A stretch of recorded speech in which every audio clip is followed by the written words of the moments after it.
विरोधी दल के नेता अंबादास दानवे ने आज मुंबई में पत्रकारों से बात करते हुए एमएमआरडीए में भ्रष्टाचार को लेकर गंभीर आरोप लगाए हैं। उन्होंने कहा कि यह कोई भी फाइल बिना रिश्वत के आगे नहीं बढ़ती और यह महाराष्ट्र के लिए अपमानजनक है। इसके अलावा उन्होंने नकल के मामले में सरकार की आलोचना करते हुए कहा कि हर साल नकल मुक्त की घोषणाएं होती है, लेकिन इसमें कोई वास्तविक बदलाव नहीं दिखता। तसं पाहायला गेलं तर अतिशयोक्ती होणार नाही। एमएमआरडीए या संस्थेमध्ये या ठिकाणी भ्रष्टाचाराशिवाय कोणतीही फाईल पुढे सरकली जात नाही। नुसतं काम करायचं सोडा, फाईल सुद्धा पुढे जाण्याचे पैसे या एमएमआरडीए मध्ये दिले जातात। आणि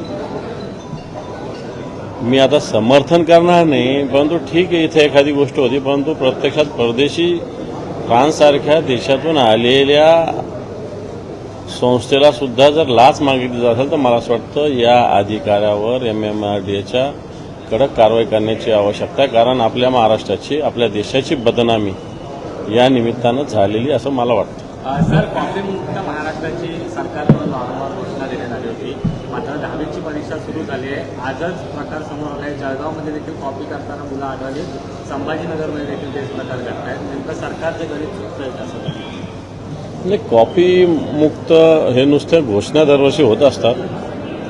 वेगवेगळे भरारी पथक, वेगवेगळ्या शिक्षकांची नियुक्ती याच्यात होत असते, परंतु कुठलाही याच्यात परिणाम झालेला दिसत नाही। याच्यामुळे हुशार विद्यार्थ्यांच्या करिअरवर याचा परिणाम होतो। जे विद्यार्थी वर्ष अभ्यास करतात, मला वाटतं कॉपी करणाऱ्या विद्यार्थ्यामुळं यांचं जे मेरिट आहे, यांची जी गुणवत्ता आहे, यांची जी मानसिकता आहे, याच्यावर निश्चित फरक पडतो। मला वाटतं याला सरकार जबाबदार आहे।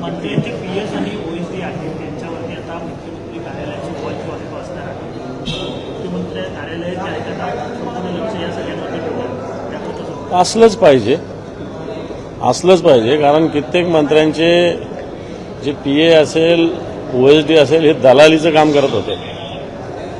आता धनंजय मुंडे प्रकरणातून लक्षात आलेलं आहे की कशा पद्धतीनं दलाली, कोणते ओएसडी, कोणते खरं तर येईल नाव आता अधिवेशनात आणू आम्ही, की कशा पद्धतीनं यांचे रेट कार्ड होते, बदल्यामध्ये कोण, मग कोणत्या पेनाने सह्या करतात, कोणते खाजगी दलाल आहेत, जे खाजगी लोक पण ओएसडी ना काही जणांचे। आणि मला वाटतं अशा पद्धतीनं मुख्यमंत्र्यांनी नियंत्रण ठेवत असताना नुसतं नियंत्रण आपल्या मानाचे अधिकारी नेमण्यापेक्षा भ्रष्टाचार पूर्ण मुक्त झालं पाहिजे। विशेषतः भारतीय जनता पार्टीच्या कित्येक मंत्र्यांच्या खात्यामध्ये हे होतं, दाव्यासहित होतं। फक्त तोंड देखलं भ्रष्टाचारापासून दूर किंवा पीएवर नियंत्रण, ओएसडीवर नियंत्रण एवढ्या पुरतं हे राहता कामा नये। तर खरोखर आता असं आपण सांगता नाही की इकडं एमएमआरडीएमध्ये फ्रेंच कंपनीला लाच मागितली जाते, मग हे जर परस्पर झालं, नुसते ओएसडी आणि पीए सुधारून काही होणार नाही, तर ही यंत्रणाच खराब झाली। हिच्यात सुद्धा सुधार आवश्यक आहे।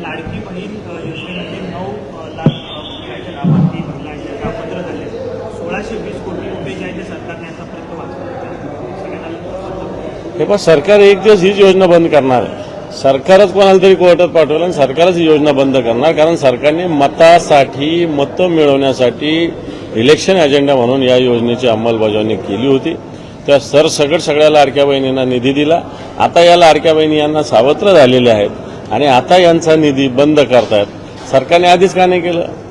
मग सरकारने ज्यांचा बंद केला त्यांचा निधी जो दिलेला मागच्या 6 महिन्याचा वसूल करणार आहे का? मात्र या सगळ्या गोष्टीचं उत्तर सरकारने दिलं पाहिजे।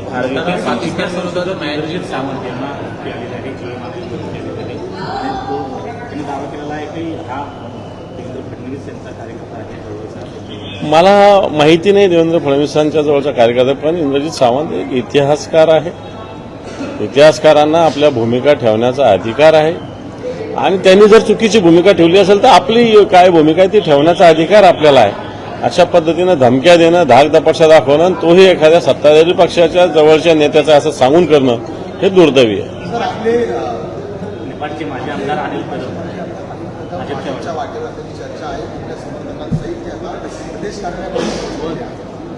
मला माहिती नाही आहेत नाही आहेत, पण आता बरेच जण चालत्या डब्यात बसत असतात, त्याच्यात ते बसत असेल तर मला काय माहिती नाही। असं काही नसतं, लोकांना सत्ता पाहिजे असते, अशा अनेक घटना असतात। परंतु मला असं वाटतं सत्ता काय कोणाच्या कपाळावर कायमची लिहून आलेली नसते. आज असते, उद्या जात असते. ती चंचल असते, एवढे लक्षात ठेवा. निलंबोरेंच्या वक्तव्याबद्दल आता एकनाथ शिंदेच्या शिवसेनेकडून नाराजी व्यक्त करण्यात आली आहे. काही नेत्यांनी याबाबत नाराजी व्यक्त केली, असं वर्तन त्यांना योग्य. नुसती नाराजी करून चालणार नाही, त्यांच्यावर कारवाई केली पाहिजे, त्यांना जाब विचारला पाहिजे. अशा पद्धतीनं नमक हरामीचं वक्तव्य करणं, अशा पद्धतीनं चिखल उडवणं, ज्यांनी 4-4 टर्म आमदारकी नुसता फॉर्म भरून भोगलेली आहे, उपसभापती 2-2दा झालेले आहेत, अशा वक्तव्याला नुसतं नाराजी व्यक्त करून चालणार नाही. तर अशा वक्तव्याचा निषेध सुद्धा करावा लागेल, कारवाई सुद्धा केली पाहिजे. तर भारतानं पाकिस्तान विरोधात मॅच जिंकली म्हणून सिंधुदुर्गातल्या मालवणमध्ये भारत विरोधी घोषणाबाजी झालेली आहे आणि त्यानंतर परप्रांतीय भंगार व्यावसायिकांनी देखील ही घोषणाबाजी केल्याचा आरोप जो आहे तो करण्यात आला आणि एकूणच झोपडपट्टी ह्या ज्या आहेत त्या जेसीबीच्या सहाय्यानं देखील काढण्यात आला. या संदर्भातलं ट्विट देखील निलेश राणे यांच्याकडनं करण्यात आलेलं आहे. बाकी मला माहिती नाही, परंतु या भारतात राहून कोणीही पाकिस्तानच्या घोषणा देणं, भारताच्या विरोधात घोषणा देणं हे पाप आहे, हा गुन्हा आहे. त्याच्यावर कारवाई झालीच पाहिजे. असं अमोल कोल्हे यांनी एक महत्वाचा खुलासा केला आहे. ते म्हणाले स्वराज्य रक्षक संभाजी मालिकेचा जो शेवट होता तो दाखवण्यासाठी माझ्यावर दबाव होता. आता कलावंत सुद्धा दबावाखाली काम करावं लागतं, हे आपलं दुर्दैव असं मी म्हणेल. कारण आपला एक व्यक्ती स्वातंत्र्याचा देश असताना नुसतं मालिकेचा शेवटचा भाग दाखवण्यासाठी दबाव टाकणं एखाद्यावर आणि अशा भूमिका व्यक्त करणं मला असं वाटतं चुकीचं आहे. माणिकराव कोकाटे यांच्या शिक्षेला जी स्थगिती कायम कोर्टाने दिली.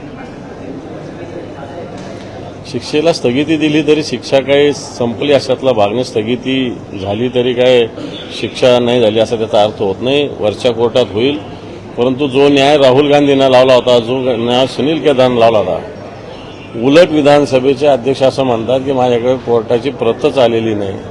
3 दिवस झाले होते, ठीक आहे, पुन्हा रिजिस्ट्रेट करायचं असतं स्थगिती दिल्यानंतर.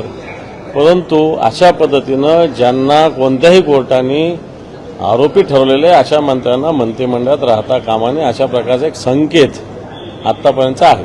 सर, महसूल विभागाचे उपजिल्हाधिकारी तहसीलदारांची खेडमध्ये एका अनधिकृत रिसॉर्टवर पार्टी रंगाचे व्हिडिओ आता समोर आलेले आहेत.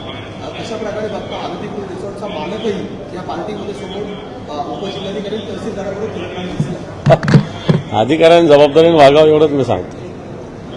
सर, मराठी शाळांसंदर्भातले एक विषय महत्त्वाचा, संख्या कमी झालेल्या मराठी शाळा बंद करण्याचा एकंदरीत त्या ठिकाणी शिक्षा पुन्हा देण्याचा डाव आहे तो सरकारने आखलेला, त्यामुळे मराठी शाळा बंद होण्याची भीती व्यक्त केली. एक जरी विद्यार्थी असला तरी त्याला शिक्षक द्यावा लागेल, कारण शिक्षणाचा अधिकार प्रत्येक विद्यार्थ्याला आहे. एक जरी विद्यार्थी कुठे असेल तर त्याला शिक्षक सरकारने द्यावा.